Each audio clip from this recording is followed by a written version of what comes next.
ദേശീയ രാഷ്ട്രീയത്തിൽ മോദിയുടെ വാദങ്ങൾക്കൊക്കെ ശക്തമായ തിരിച്ചടിയാണ്. 2014 അധികാരമേറിയതിന് ശേഷം എനിക്ക് തോന്നുന്നത് നോട്ട് നിരോധനത്തിന് ശേഷമാണ് മോദിക്കെതിരെ ശക്തമായിട്ടുള്ള വെല്ലുവിളികൾ ഉയരാൻ വേണ്ടി തുടങ്ങിയത്.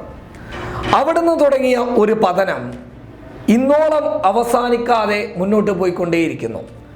പതനം രാഷ്ട്രീയപരമായും വികസനപരമായും ഏത് രീതിയിൽ നോക്കിയാലും നരേന്ദ്രമോദിക്കൊരു തിരിച്ചടി തന്നെയാണ് ദേശീയ രാഷ്ട്രീയത്തിൽ കാണാൻ വേണ്ടി സാധിക്കുന്നത്.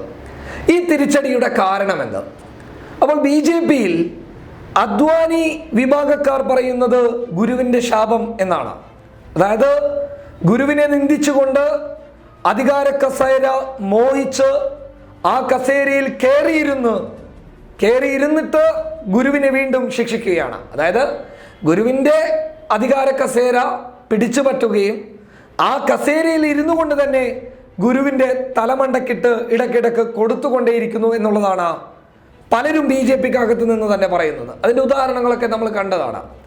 അദ്വാനിയെ പല വേദികളിൽ വെച്ച് തന്നെ നരേന്ദ്രമോദി കൈ കൊടുക്കാൻ പോലും മടിക്കുന്ന ദൃശ്യങ്ങളടക്കം നമ്മളിലേക്ക് കടന്നു വന്നിട്ടുണ്ട്.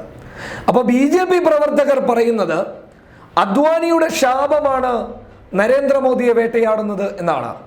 ആ ശാപം അമിത്ഷയിലേക്കും പോയിട്ടുണ്ട് എന്നും പലരും പറയുന്നുണ്ട്. പക്ഷേ അദ്വാനിയുടെ ശാപം ഏൽക്കുമോ എന്നുള്ളതാണ് പലരും ചോദിക്കുന്നുള്ളത്. പക്ഷേ ഇവർക്ക് എന്തൊക്കെയോ സംഭവിച്ചിട്ടുണ്ട്, അത് നമുക്ക് തള്ളിക്കളയാൻ വേണ്ടി സാധിക്കില്ല. എന്തൊക്കെയോ സംഭവിച്ചിട്ടുണ്ട് എന്ന് പറയുമ്പോൾ തങ്ങൾക്ക് അധികാരം തിരിച്ചു പിടിക്കാൻ പറ്റില്ല എന്ന ആത്മവിശ്വാസം അവർക്കിടയിൽ തന്നെ ഉണ്ടായിട്ടുണ്ട്. അതിനുവേണ്ടി അവർ എല്ലാ പണിയും ചെയ്യുന്നുണ്ട്. തങ്ങളോട് ആദ്യഘട്ടത്തിൽ പിണങ്ങിപ്പോയവരെയൊക്കെ കൂടെ കൂട്ടാൻ ശ്രമിക്കുന്നു.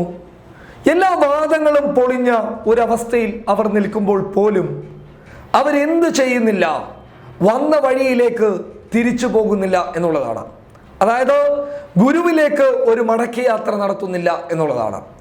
അതിന്റെ അടിസ്ഥാനം എന്ന് പറയുന്നത് ഞങ്ങൾ രണ്ടുപേർ, മോദി അമിത്ഷാ, ഈ ഞങ്ങൾ രണ്ടുപേർ മാത്രം മതി ദേശീയ രാഷ്ട്രീയത്തിൽ, ഞങ്ങളുടെ തീരുമാനങ്ങൾ മാത്രം മതി ഇവിടെ നടപ്പിലാക്കാൻ വേണ്ടിയിട്ട്.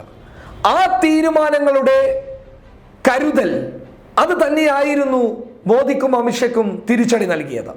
മറ്റുള്ളവരുടെ അഭിപ്രായങ്ങൾ കേൾക്കാതെ രാഷ്ട്രീയപരമായിട്ടുള്ളതോ സാമ്പത്തികപരമായിട്ടുള്ളതോ ആയിട്ടുള്ള തീരുമാനങ്ങൾ അംഗീകരിക്കാതെ ദേശീയ രാഷ്ട്രീയത്തിൽ ഞങ്ങൾ മാത്രം മതി എന്ന ചിന്താഗതിയോടുകൂടി മുന്നോട്ട് പോയപ്പോൾ പലയിടങ്ങളിലും വീഴ്ച സംഭവിച്ചു.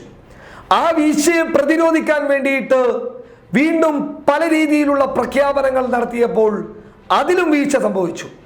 അങ്ങനെ തുടരെയുള്ള വീഴ്ചകൾ ഒരു പാരയായി രാഷ്ട്രീയപരമായും അല്ലാതെയും തങ്ങൾക്ക് നേരെയുള്ള ഒരു വിരൽ ചൂണ്ടലായി മുന്നോട്ട് വന്നപ്പോൾ പലരും പറയുന്നത് അത് അദ്വാനിയുടെ ശാപമാണ് എന്നുള്ളതാണ്. News desk public Kerala.